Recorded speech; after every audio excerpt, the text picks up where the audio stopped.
How's it going, guys? So in today's tutorial, I'm going to show you how to make this really cool, stylized, kind of satisfying wave animation. It's really cool. It's very simple. We're rendering it in Eevee. But before I get into that, let me shout out today's sponsor.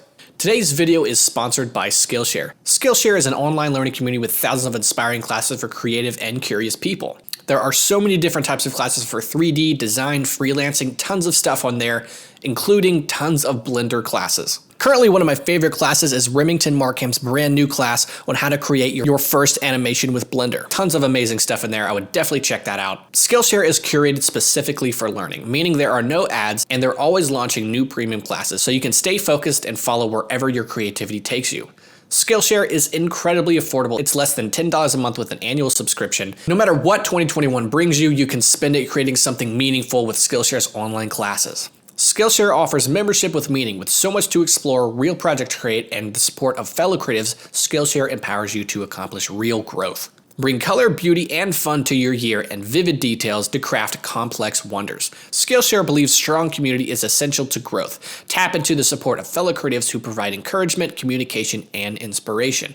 When you join, you can try one of Skillshare's new classes, experience real-time inspiration as you connect with popular teachers while watching and working along with other members. Now, the first 1,000 people to use the link in my description will get a free trial of Skillshare's premium membership so you can explore your creativity. Now let's get back into the tutorial.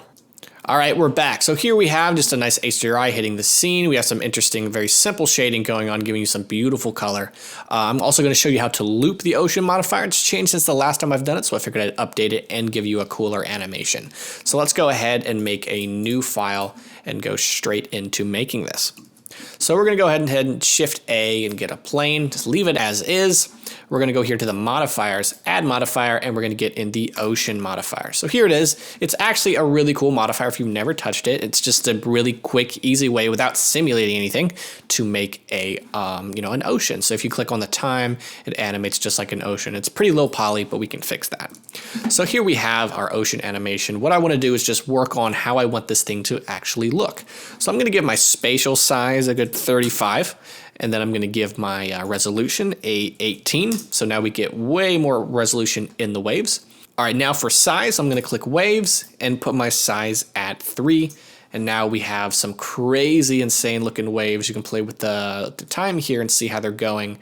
And I would just leave it as that. They're really nice, they're really sharp. This doesn't have to be photorealistic, as this is just really fun and stylized, and we're making something pretty cool looking. So now we have this. Let's go ahead and get our camera. So Shift A, get the camera, Control Alt 0, snap it to view. But we're going to change the view style here. So click on your camera, click on the little green icon here, and I'm going to go here from perspective to orthographic, and then play with my orthographic scale till everything fits in. You can hit G to kind of move it around like that. But now we have our wave. Click on it again, go back to the modifiers, go back to time, and just see how you feel about it. It looks pretty cool. It's kind of coming out of the the camera here, so we'll go back to the camera, click on the camera here, and go here to orthographic scale to zoom it in, and that's how that's done. So let's go ahead and start shading this guy. So we'll click over here onto shading. I'm gonna hit 0 to go to camera view, and click on the plane. We're gonna click new. I'm gonna go ahead and just minimize these two windows here that are usually there by default, and bring this up. What I want to do is make this metallic because I love the way the metallic looks here on this wave. And, we're not making water. We're just making something that looks like a stylized, paying homage to water in a way. So what we're going to do is we're going to get a color ramp here. So go into search, Shift A, search COL, get our color ramp, plug color into color. And I'm going to get the two colors that I'd like this to have, which is a nice pink and a dark kind of blue, closer to the dark blues here. Now we have a beautiful color, but we're gonna get Shift A and get a layer weight and click on facing here and drag that into the factor. So now we can start really messing with this to make it look interesting. I first though want to get the lighting because the lighting has a lot to do with the way this layer weight looks with the metallic. I'm gonna bring my roughness down as well. So let's go ahead and get our lighting. What I'm gonna do is go here to hdrihaven.com. And then I went to, on the website, you can go to the sunset to the sunset sunrise category here, and then I just picked Kiera 1 Dawn, but really you can pick whatever lighting you want. Kiera 1 Dawn is my personal favorite, so I'm going to go ahead and download the 4K and just put it on my desktop. You can really put it wherever you want.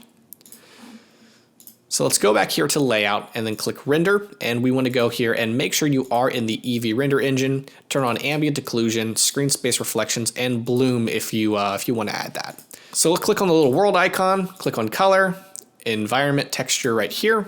I'm going to open up my Kiera 1 Dawn, which is right there, and we have this lighting our whole scene. Now what we can do here is go to back to the shading, and I want to edit the actual lighting. So I'm going to click this to make sure I'm in the correct lighting. Go to Object, to World. Now if you have the Node Wrangler add-on enabled, it comes with Blender by default. Just got to go to the add-ons and enable it. You'll hit Control T.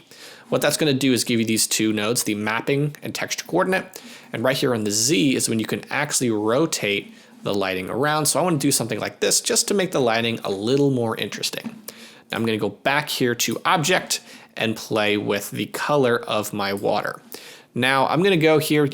I don't really like how harsh the edges, the gradient between each color is. So I'm going to go from linear to B-spline to really smooth that out, because the water's smooth, the color should be smooth as well. And you can even click the drop down and flip the color amp if you'd like to really make the pink go, all that fun stuff. But this is what we have so far with our animation. Now that we have this, I'm going to go ahead and do kind of the weird, difficult part, which is looping the Ocean Modifier. So we'll go back to layout. We have this whole guy going here. I'm going to click the ocean, go back here to the modifiers, and all the settings you have here, try to keep them the same. Just remember what you have. I would recommend keeping your scale at a reasonable number that you can remember. That's not super difficult to type in, but you'll understand that in a minute. So I'm going to bring my timeline up here, and in the export settings, you'll see we're at 24 frames a second. We're going to need to do a little bit of math here. So we're at 24 frames a second. I want my animation to be 5 seconds long, so I'm going to give myself 120 frames here.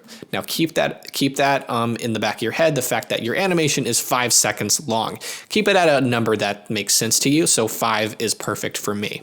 Go back to the modifiers here. So right here on the time, I'm going to go here to 1. Make sure you're at 1. I'm going to go back 1 frame by hitting the back arrow, so we start at frame 0, and we're going to click the keyframe, click 1, go to the end, and go to 5. Just like that, and that's going to go your time from 1 to 5, and now we have kind of our speed picked out. Of course, if you want that to be slower, you're going to want to add more frames and change up your math. So if you want to make this, twice as slow, you'll go to 240 frames, which would make your animation 10 seconds long. So you notice how we went from 1 to 5.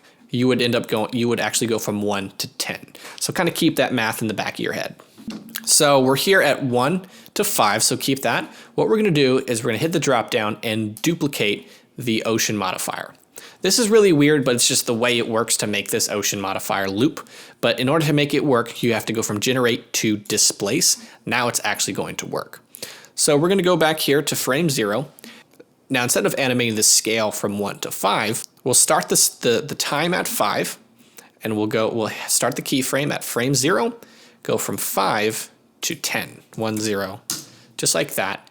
And that's half of what we need to do here to make it loop.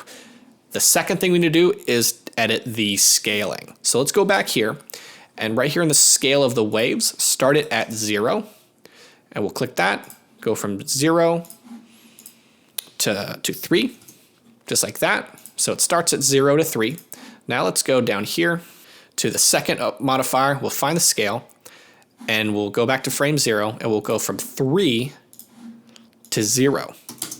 And so that's going to allow it to loop. So now if we go from frame 120 to frame 1, actually we start at frame 0, go to frame 120, it's a perfect loop. So we'll go back here, frame 0, go to the end, perfect loop, and now we have a perfectly looping, satisfying animation. It's really cool, it's really beautiful. You can edit some things, edit different parameters within this as it's animating if you want. But that's how you do that to actually export it. You can either do a PNG sequence and then edit that, or if you want it to just compile for you, you'll go to FFmpeg video, select where you want to save it, encoding, go from this to MP4, medium quality to perceptually lossless, and you can render it out and you're gonna have a good time. Thank you guys for watching. I hope you enjoyed this. You can actually grab the project file for this animation in the description if you'd like.